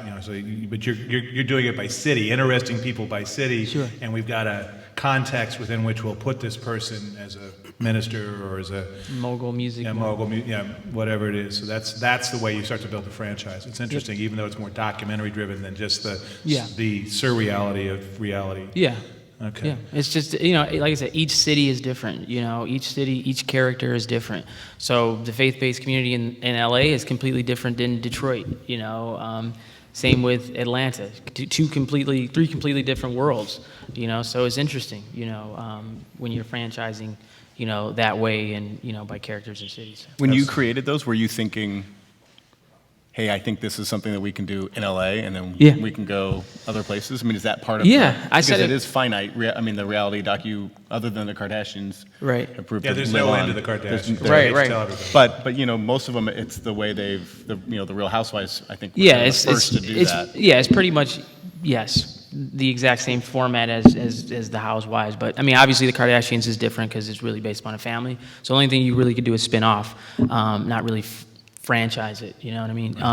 But it's an ensemble doc, so each character brings something different, unique. Each story is different. So like I said, for me, it's really creating that that world, LA, Preachers, and then like I said, just tackling other worlds or different cities. So for me, like I said, I found it to be very unique and different, even with, there's another series that I sold to Oxygen called Living with Funny, about comedians. And we were looking into franchising that as well. We started off with Living with Funny LA, but there's comedians in different cities and different They're places. not as funny in other cities. But they're not as funny. All right.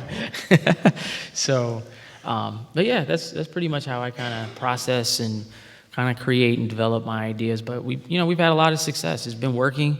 I'm just taking that format and just developing something right now with MTV, kind of doing the same thing. I don't know if I want to. I mean, I can talk about the idea. It's Go for it, man. It's I don't know it's what a, your lawyers are going to say, or Christina Kirk. No, out it's all here good. It's all good. It's a music-based. It's a music-based show, following a label. But I want to franchise the label to, franchise it to different labels. So, it's not necessarily about the city, but the label. You know what I mean? So, which typically these small indie labels bring a sensibility and all that. Exactly. But you've got this broader notion of it's not a format, but it's something. Yeah. You guys have to come up with. Linda, you come up with a name because Well, I think this is what you're the consultant. I mean, it's culture, right? Yeah. So, I mean, the thing that's really interesting about franchises are, there are things that need to be enduring, to your point, like what is something that makes it pricey, but what makes it relevant is being able Pull to... the mic up a little bit. Sorry. What makes it relevant is to pivot over time, as you said, Phil. I think Housewives is a great example. My team has been studying the cultural relevance of unscripted television since the first season of Jersey Shore, so that's 2010. And it's kind of scary when you look back because you can see, like, we were able to anticipate things that were happening before people really realized they were happening. And so now when you look back, it's sort of like, it's kind of like, duh. But if you actually watch the first season of Real Housewives of Orange County, and you watch the current season, they're very different shows because, you have rich rich women, and they're in lovely houses, and they drive nice cars and have beautiful handbags. But that whole series started as a lifestyles of the rich and famous, gawkery, voyeuristic, how do the other half lives. And after the economic collapse, if they had continued to do that, it would have just been gross. Yeah, it would have not resonated well. Not at all when people couldn't pay their mortgages. So what happened, if you look at the trajectory of what happened to pretty much, that was really when the Housewives took off, when they made the pivot after the collapse, which is they started looking at the dysfunction among these women. They started looking about how the husbands were deadbeats. They started looking, the women if you watch those shows are all about how the women work now, with their Pinot Grigio or their sex toys, That's how or I their work with Pinot cookbooks. Grigio, but But the Housewives is really an amazing kind of sociological, cultural investigation of what has happened to people with money in this country in the last 10 years. So the point is, I think, and I was just reminded of a project we just did that was really interesting for America's Next Top Model. So it's been, in its 20th season, so not as many as you all, but from the CW, it started, I think, at the WB or the UPN or whatever before it wasn't even what it is now, right? And then it was the CW, and it started with Tyra Banks, and when it blew up, it was, Tyra was the shit, and VH1 is now resurrecting it. So they came to us and they said, how do we maintain what was really awesome about that show at its height? We are not going to have Tyra. We need to cast a new host. We need to really reshape this for today's culture. And what we just to give you a little tidbit, so what we looked at is what did Tyra represent during those times of real This is what's really interesting because she was a really polarizing figure. She was a very polarizing figure. If you think about the way they styled her and the way she appeared on camera in the heyday of that show, she was always like a crazy empress. She was like this mad dictator. She's now on Empire, and she's exactly. Taraji She's P, So she's just all the codes and cues, which is what we look at in culture, is like what are sort of the tells, right, that aren't necessarily the obvious things. The way she's styled, the way her demeanor was very imperious and regal. And back then, before the collapse, that's, a lot of women's power was really what we would say soft power, which was a lot of women's power was generally accepted in culture is either inherited or married into, right? Today, if you're going to do a powerful woman, it's not going to be someone who's inherited that power. It's someone who's earned it, and someone like Beyonce, right? Someone who's really worked really hard to she's hustled, she's got grit, nobody gave her an advantage, nobody gave her her checkbook. She earned every cent, and she still earns it even though she's married to Jay-Z. So we recommended that they hire someone in that role that also represented someone who hustled for her pick. So that's how we look at franchises, sort of what were the things that resonated in the culture then, why, what's the translation now? So it's not just a one-to-one, but it's really something that we're sort of, kind of works at the core of why the idea is franchisable in the first place, but is represented in a way that's really current. So this is how you revive a franchise. Yeah. And you, who was We doing were this? talking to you Yeah. guys, but you didn't hire us. Oh, we so- didn't? No. Sorry, I didn't. I'll talk to you after. And I auditioned for it. That was really a big bummer. But yeah, I mean, it's even for the long haul, right? Like you asked Lamel, like when you're developing a show, how do you think about it in ways where it can sustain? And I think part of it is to think beyond just the entertainment value and say, I mean, I'm kind of curious.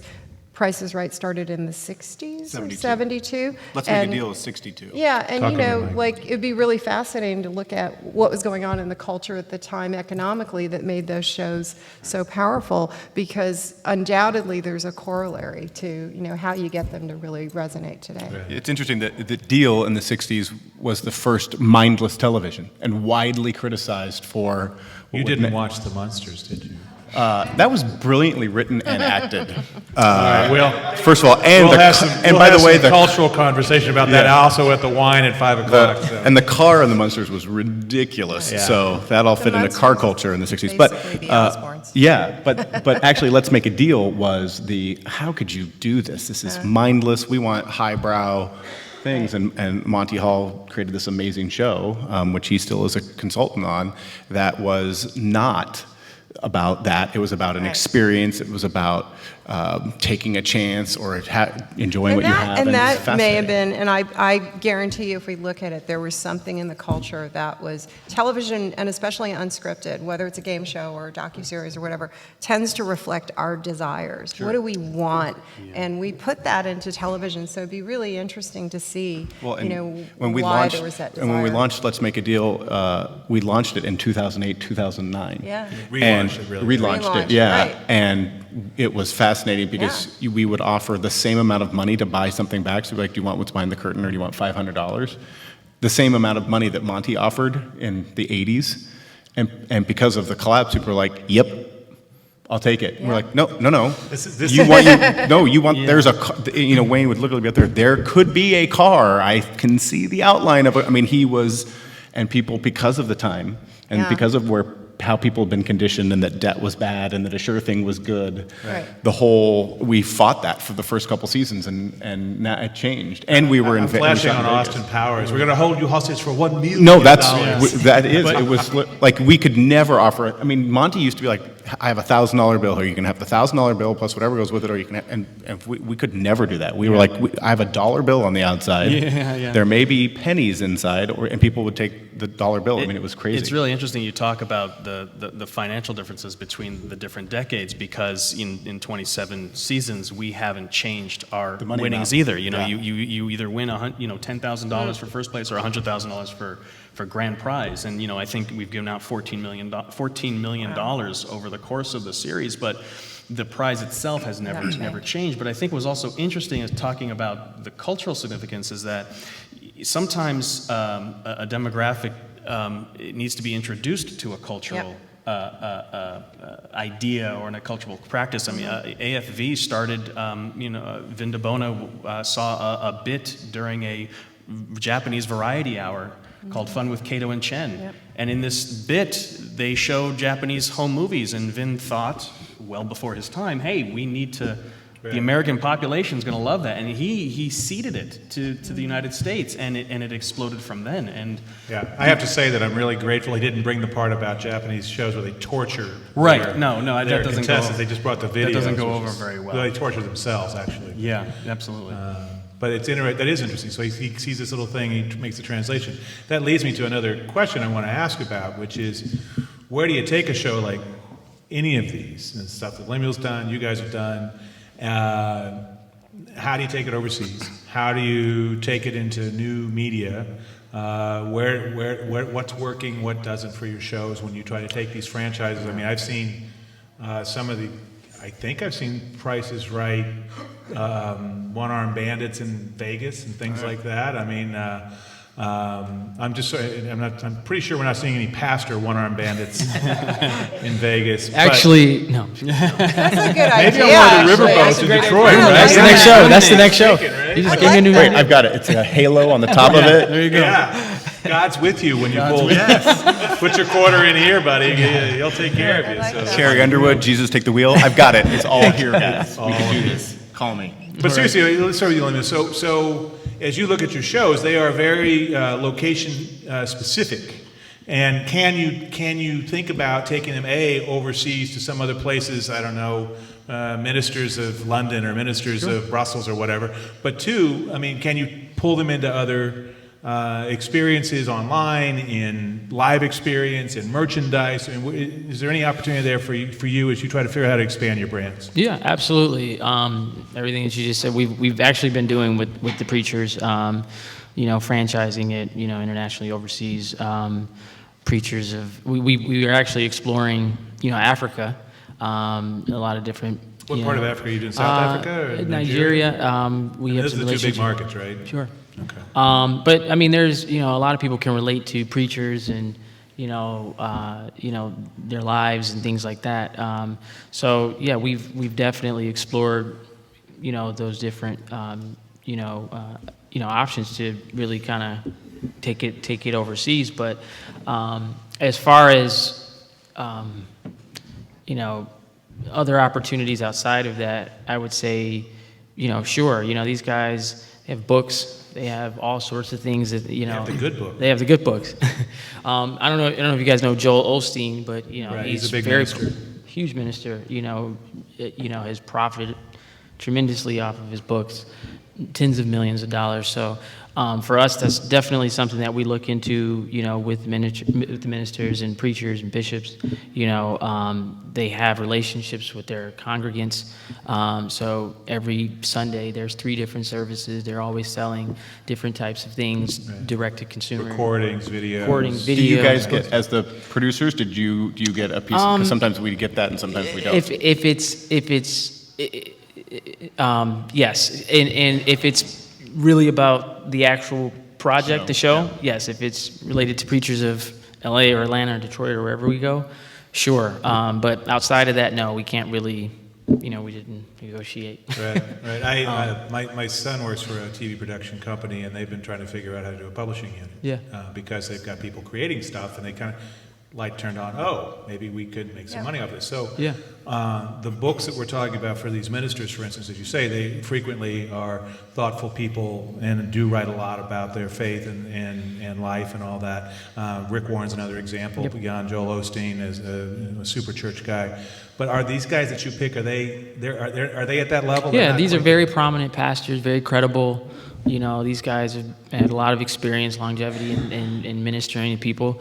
So yeah, these guys are very successful. Well, I'm just sort of curious because in picking them, I was just curious if you pick the ones who haven't quite got the book deal yet. Yeah. So you can get in on that, or do you pick the one who's already got 5 books out there? I mean, it's sort of an interesting question. Right? They're so new to this space. So sometimes it's I wouldn't say it's easy. Yes, it's easier to deal with the guy who doesn't have as much success as some of these other guys. But like I said, most of our cast members have been very successful preachers, pastors. So, but even outside of just the Preachers franchise, even with the Music Moguls, these guys, they've been monetizing and making money in other areas of their lives. So they say 360 deal. That's when you start talking to them. Right. What's that deal look like though if you're doing it with a mogul like that for a TV show?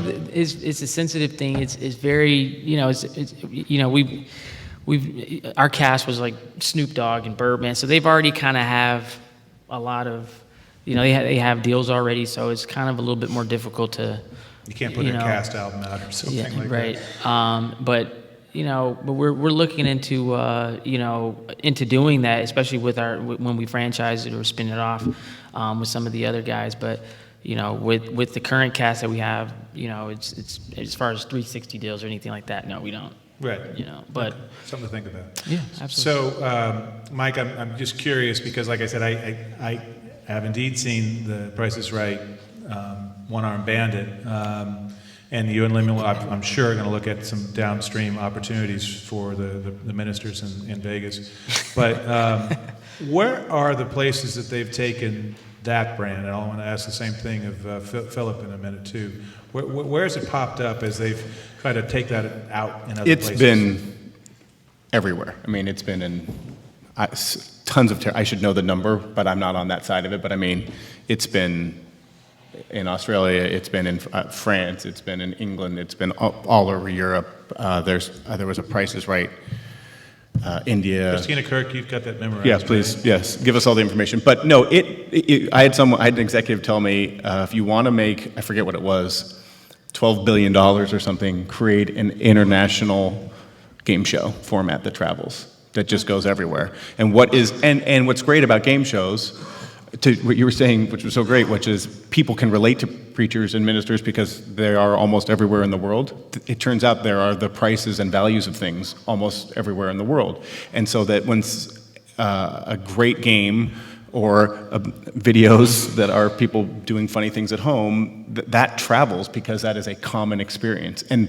what happens to be really good about a great game show is that it has a common experience. And so Price is Right has been franchised everywhere. It's got a live stage show that tours around the United States nonstop. And I mean, it just. Right, you mentioned this before, and I want to talk about this. So there's a live stage show of Price is Right. Yep. And people show up to go see the thing they could watch on TV. Correct. And they pay money. Right. And you all make money from that. Correct. Show business. But they can win money. They can win things on it. I mean, no, it's about being a part of an experience. The Price is Right and Let's Make a Deal and all of CBS Daytime was just put an installation into the Paley Center, an exhibit, and we have a wheel that is very similar to the wheel on the show, not the exact wheel, but a very similar wheel. And that feeling of spinning the wheel, I saw very important people that could do just about anything they would like to do in television go spin that wheel. And so that's what you're paying to go do, and it's on the road. And one of the things we've done on both shows to expand our market and to get to where people would come to it is if you can't fly yourself to Los Angeles, then you don't get to be on the show. And that seems like an injustice because this is a show where everyone's supposed to be able to come. And so we do regular contestant searches and fly people that win out, and then they get to be on the show and they get called down and they spend the weekend in Los Angeles. And so we do all of that is run online and with the local affiliates. I mean, it is the tentacles of this thing, and managing that is the fun part of the job. And then always looking for whatever the next thing is. To you guys, again, look at the empire that is America's Funniest Videos. It's like everywhere, and they've done a great job of not just being a TV show, but the businesses around it are spectacular. Yeah, in the eyes of entertainment, comedy is very universal. Our library, as big as it is, the lion's portion of our funny or amazing clips don't need translation. They're all about putting a wedding cake in your spouse's right, face. Or a kick to the crotch or something. Yeah. That is funny. Yeah, it's either the kid swinging the wiffle ball bat and hitting dad right in the part that that's hurts. That's right. So we have so much content that transcends language and transcends different cultural practices. It is, and not to mention the fact that along with the game show format, clip show formats are very lucrative in terms of a global market. I know the number, don't quote me on the number, but I know that we are basically our version, either a licensed version or a local version of our show is seen in about 190 territories across the globe. With your standard, Australia's Funniest, the UK has one, I think, it's called blanket It's on it. called the UK's most droll Yeah, videos. yeah, most drollsome. Yeah, no, it's. But we have all these other products that use AFV's clips, and that does transcend a lot of different demos. And another thing that has been just king for us is the digital world. Is the advent of YouTube and Vine and Instagram and Snapchat. These are ways that we can reach an audience that otherwise wouldn't really know anything about our TV show, because you have to come to Los Angeles to watch our show, or you can just go online to one of our dozens of owned and operated channels and watch amazing compilations of babies, dogs, cats, and fails, and know that ties back into this household name brand. Are those your 4 categories? It's And crotch fishbowl shots. finish, right? Crotch shots too. I don't even want to get into how many different crotch shots we have in this library. It's ridiculous. Well, I remember I think I Vin- mentioned to you that early in the show's thing, I socialized a couple times with an early high-ranking guy there, and he talked about the window into Americans from all those Oh, I can 3,000 to imagine. 5,000 videos, and it got worse toward the end of the season, and everybody was they had a form to fill out, they had little notations for the crotch shot, for the wedding cake, and they would just do that on to the next one, and is that how it is now? It still is, if it ain't broke, that still it is. I actually started 15 years ago at AFV, and I started as a screener.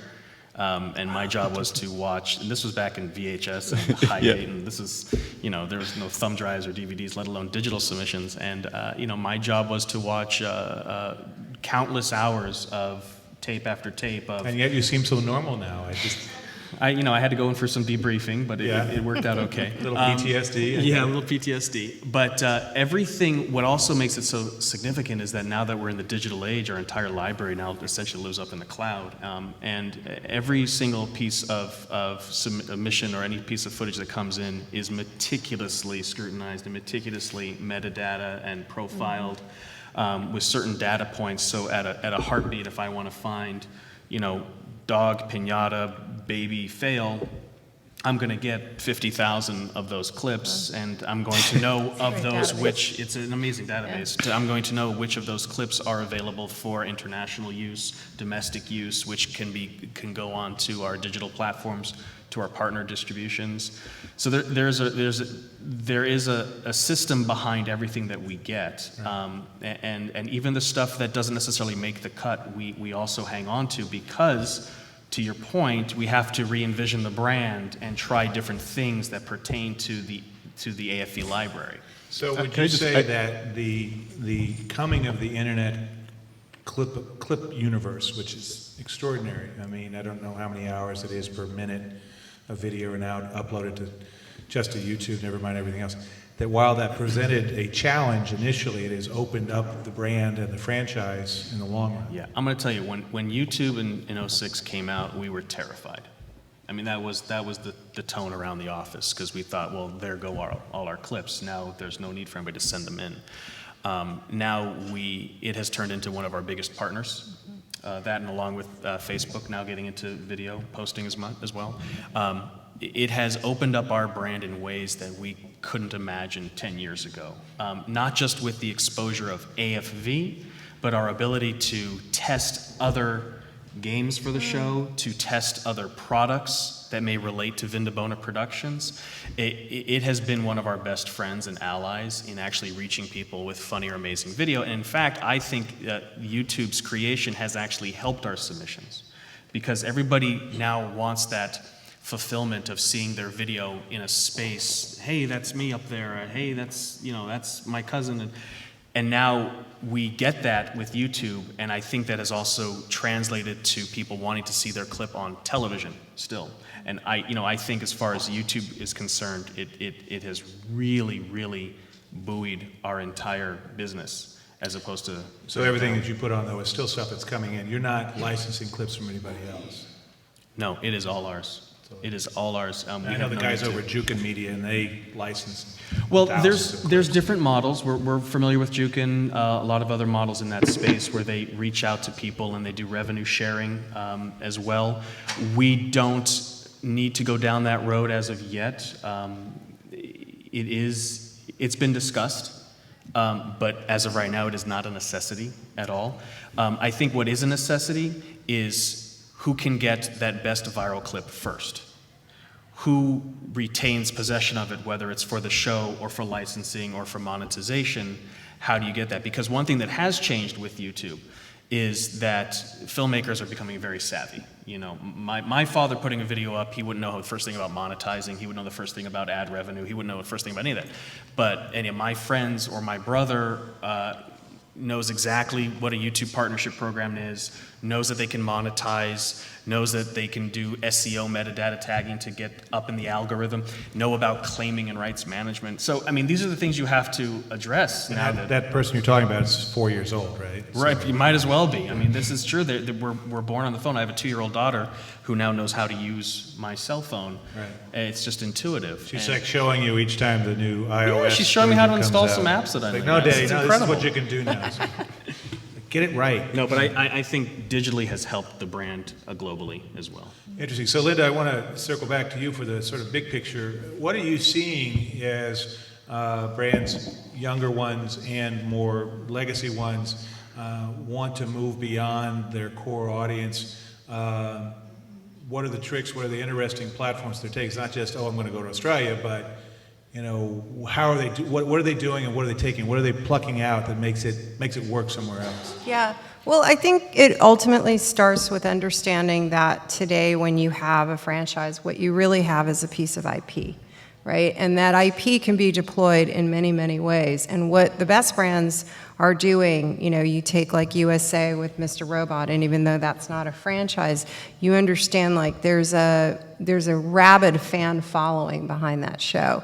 And so the opportunity to take the idea of the show, if they wanted to franchise it, they wouldn't have to only be vertical and franchise it in television. They could franchise it in a 360 model, because that's really ultimately, from a consumer perspective, they don't care if you're in the television business or the digital business or live experience business. They want to be in your IP business. And so one of the reasons I joined Civic is that Civic's whole philosophy is about taking brands into experiential activations. Well, you saw that with Mr. Robot as a good example, because they did a VR piece that was very 100%. well regarded, Right. between the two seasons. Right, and at Comic-Con, they set up a whole Coney Island boardwalk, and they, you know, the whole idea of taking these worlds and these, whether it's preachers or, you know, a game show or a video, and taking it into a place where people can actually touch and feel and interact with that is much more valuable than having necessarily another show on a network that has the same idea. And so I think that the idea of franchising in general, and you know, some of the docuseries have done it. I know Bravo at some point had a publishing arm, and you know, they were making deals with publishers and things like that. But I think they were almost ahead of the curve, because now when people become fans of a show or fans of a franchise, they cannot get enough. And so I think in terms of taking that to other territories, it's really about identifying. I like to call it, instead of fandom, call it brandom, right? Where does that brandom live? Where can you see that? Who might your partners? I am going to, as soon as I get off. Mike's going to do it. But it is really about looking at audiences. It's interesting also because we see a shift from people talking about viewers to talking about audiences. And I think that's a very intentional industry shift, because an audience can be a live audience, an audience can be people who buy a book, but a viewer is really just somebody who watches the show. So I think that would be the first thing, is not, because consumers don't think about platforms, they don't think about, you know, where they want to see something. It's, you know, it's funny, I have a lot of fights with people about mostly of a certain generation who don't understand, who really resists this whole idea that people don't want to watch on a 50-inch TV. And then I say to them, but you realize that the generation today has grown up watching TV in the back of a minivan, you know, with like a little monitor.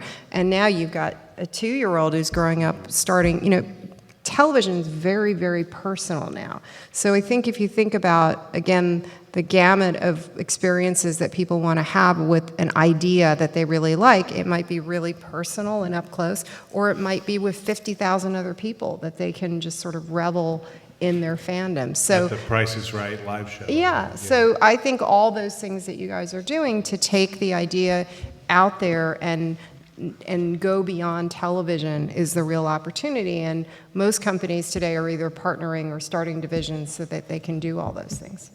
So they're starting divisions. Who would you say has done a good job with that? You've seen, because you've worked with so many different. I mean, I'm gonna hedge, and I'm gonna say the people who've done a really good job with it are the agents. Okay, so The WME, talent agents, CAA. yeah, and UTA. The talent agents Because have. they get brand better than anybody, right? They've really figured out. I mean, the fact that all these media companies and franchises are in the IP business, and essentially what the agents do is they bring partners to the IP, and so they have an event management arm, they have a publishing arm, they have a digital arm, they have all the. So I think part of it is really using those agents as hubs to create those relationships between your talent, your franchise, and the partners that you want to be, whether it's publishing or an airline or, all these different people are coming and they're kind of all coalescing around the agents. So it seems like they really have a lot of power right now. So they're kind of like the pivot in packaging the IP. Yeah, so I don't really, I'm hedging because I don't really want to name names, but I'll think about it. All right, you think about it, and you're going to chime in later and let us know who you're willing to talk about. Okay. So the next step, I guess, I'm sort of curious, Lemuel, is it easier for you to work within a very defined audience? I mean, they've got very general ones. I mean, who watches that show, right? It could be anybody, right? But typically you are pitching for a specific audience. Does that make it simpler or easier, do you think? Or simpler or tougher? What do you think? To create shows for... Create the show, to sustain the show? For my audience, I think it's harder because we have fewer resources. You have fewer resources, right? Yeah, Okay. just, just fewer resources, and I just, yeah, that's really it. Just fewer resources for the audience that I target with my programming. So you mean it's fewer people willing to say yes to a pitch, fewer places Yes, to go? fewer places to go, fewer places to take it. It's just the opportunities are not there. Even budget. I mean, budget. This means. Yeah, it's just I feel like yes. To answer your question, there are fewer. Has it gotten any better in the last couple of years? And we've seen things like Empire that have taken off, and the networks have went, oh. Yeah, I think programming. yeah, That's I an think idea. I think they're getting it now. I think so. I think even when I talk to my agents at CA, they're it's like the networks are now starting to realize that African American programming or urban or minority programming is really starting to work, and they're getting the ratings. But yeah, there are fewer places that I can take shows. It's just, but there are, it's changing slowly. But I think right now, like I had a meeting with MTV, and they're looking to buy a lot more African American programming. But a year ago, that wasn't really a reality. But networks like there's fewer networks. There's hundreds of networks, but there's only so many networks that we can take, African American programming. So I have to say, I love the fact that we've got a diverse panel here. I'm normally at a tech conference. Their idea of diverse panels is 5 white guys and an Indian guy. So this is really spectacular. You got a twofer. You got a woman and an Asian. Yeah, exactly. I'm like glorying in this. So that's interesting. So Linda, are there, from your perspective, folks who have a very defined audience like Lemuel typically has, what are you seeing across the spectrum in terms of building brands, building opportunities for what are typically more niche-oriented programming? Are there opportunities and challenges Well, here? it's all changing, right? Because now with so much digital, so many choices through digital, we have really an amazing plethora of POVs to see, and we're in a place in culture right now where, and I don't think this applies to either Price or Funniest Home Videos, but in the non, in the more docu-series or scripted or traditional unscripted space, we are seeing people are more actually interested in very specific POVs rather than kind of one size fits all. And I think the challenge is, and you probably have this from just your screening days, is, when you have a ton of content, 90% of it is shit. Right, is mediocre. Is 90% actually We low? actually have a box called shit that we Yeah. Do you really? It's like, but a good, when you have a That would be so lot, great. when you have a lot, there's a lot of you're direct. inundated with it, yes. Right, and that's part of the issue that consumers have right now, is even though we have a wealth of choices, peak TV is maybe 1% of those choices. So I think what you're seeing is that there is really an appetite for people who are telling really unique stories, and very often those are coming from points of view that have not been out there in a main stage kind of format. So, you look at something like Empire, which is, they're bringing in a big black audience, but they're just bringing in a big audience. And so part of it is understanding that, look, we're going through a very convulsive period in this country right now, talking about generational change, racial change, all kinds of women, all kinds of social segments of the population that have been marginalized are now assuming power. And so the country's really interested in hearing, I have this thing, I say outsiders are the new insiders. It's like the country's really interested in hearing points of view that they haven't heard before. And things that are generic, people are by and large kind of becoming less interested in. I have to say, I really love the new Marvel Netflix show, Luke Cage. It's and one of the things I love about it, Mike Coulter, I think is his name, is the star, and he's an enormously charismatic guy, but it's set in Harlem, which doesn't get has never gotten any kind of reasonable portrayal in media of any kind whatsoever, and it shows that, there's some problems here because it's a superhero show and you need superheroes to fix, but also some real community and some just everyday life. Well, it's really interesting when you look at the shows or the kind of genres that are typically most diverse, they're post-apocalyptic or they're superheroes. So you look at like the Avengers, which is essentially, and Guardians of the Galaxy, it's all like motley crew of outsiders saving the world. You look at Walking Dead. Not the band, let's just be clear here. And not what? Not the band. Not Motley the Crue, band. yeah. No, not the band. Sorry. Yes, sorry. That was not my reference, but that was yours. Okay. No, but you just see that there's an appetite to see people who have not been the traditional heroes in our culture being celebrated together, right? And really all different, really a very millennial sense of individuality. We're all different. Everybody doesn't have to hew to a certain look or, behavior or whatever. And so I think we're really kind of fascinated right now in hearing stories from people that just are not like us. So it's an interesting time. Interesting. We have some time left, but I don't want to get between you all and the wine. So we're going to open it up to questions right now, if anybody has some, or I will turn you loose. In the back, man standing, project. Tell us who you are. BJ Chorus with Hollywood Moment. Mike, with number one for 30 years for daytime CBS, and you bringing in two of the best shows for CBS, what do you see the future for your shows going forward to take it for another 3 decades on television? Well, thank you. I think it's about what we've all been talking about, which is continuing to evolve them. I think you can either put your feet up and go, hey, this is what we do and this is our thing, and you can leave it there, or you can do what we do on both shows, which is completely disassemble them at the end of every season and go, okay, if we were going to do this for the first time, how would we do it and what would it look like? And it's about pushing the envelope. And, the great thing with social media for Price is Right, we had someone's 3 contestants tie spinning $1 yesterday, and my mom visiting my sister in North Carolina saw it on the front page of Yahoo, and then it was on the local news, and then it went everywhere. And so our reach goes so much further than CBS right now. And I think we had one of our models accidentally give away a car last season, and it ended up with, like 18 million. Did she think she was Oprah or what? No, she thought the game was over and it was time to just reveal them.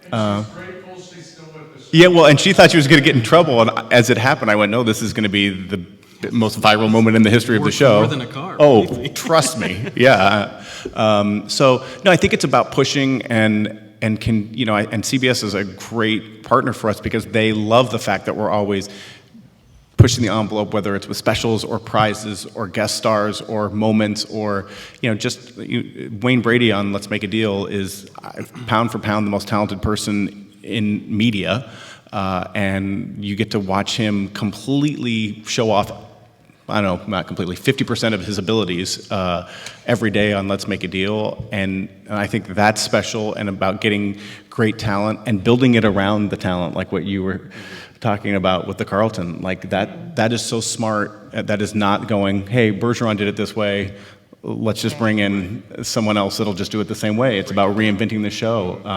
I want to see the Wayne Brady dance. The Wayne Brady is Forget Carlton, one I of want Wayne the Brady. greatest, an amazing dancer. I want to I'm sure direct he you is. to. But I wouldn't mess with him with that Dave LaChapelle skit he did years ago. I just don't mess with him. He loves that reference.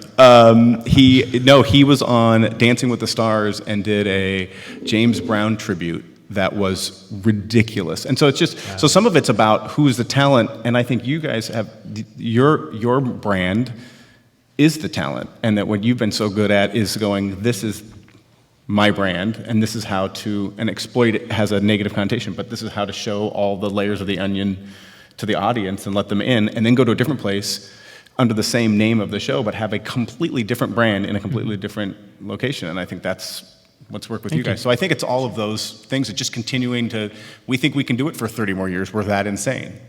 Not me personally. And I think everyone should go to the Family Center. It's there through November 27th. Yes, they should. What a nice plug. Yeah. Everyone go. Is there a plan? The tickets are on me because They're free. They're free. Get a card afterward. Radio, sir. Stand up.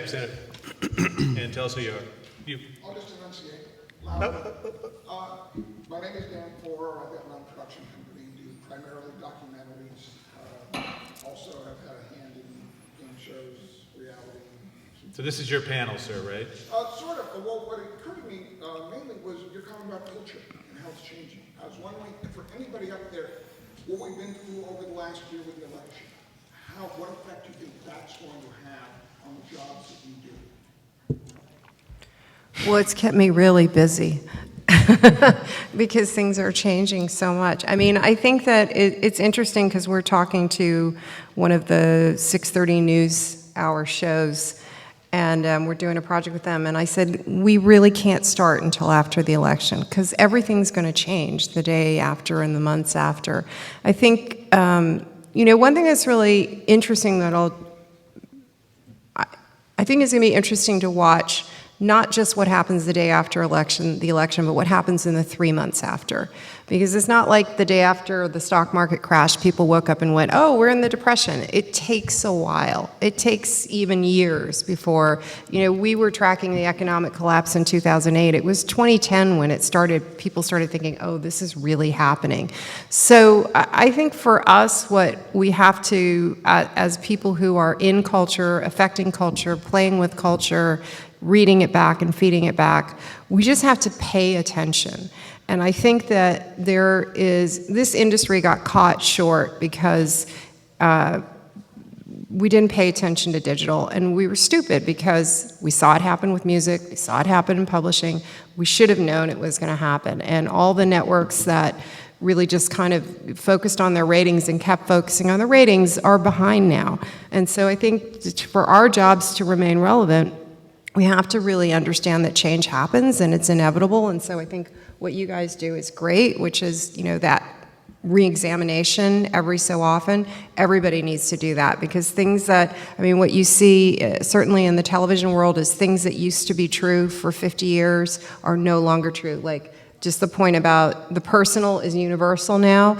That was never have worked in 1950 if you told personal stories because there were only 3 networks. You had to tell big, broad stories. But now, because there's so much choice, you can take individual voices. And find an audience has been shown by the YouTubers who tell extremely personal stuff Yeah. and find 5 million people that will Right. follow them anywhere. I mean, I think the lesson in the next, for the election, but just in this time in general, is that things change and you need to be open. And I think the other thing you said, which is really key, is you have to experiment a lot, because what I also see happen with some of our clients is they'll do something, or the old way of working was you would do something and work and be great, just keep doing that all the time. And now it's like, you did that, it was great, now you got to do it differently. And so that adaptability and flexibility is really important, and being willing to question things that were always true.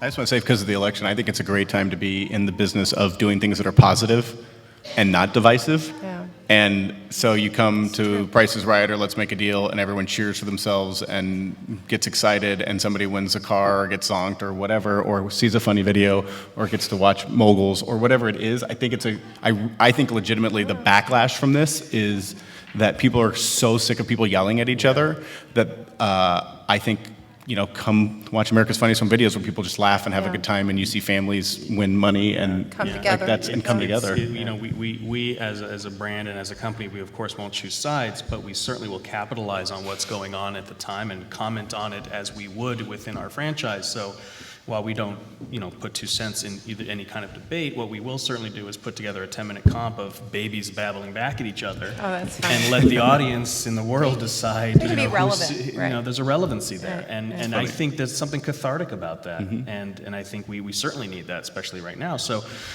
there is an importance to the digital space as well.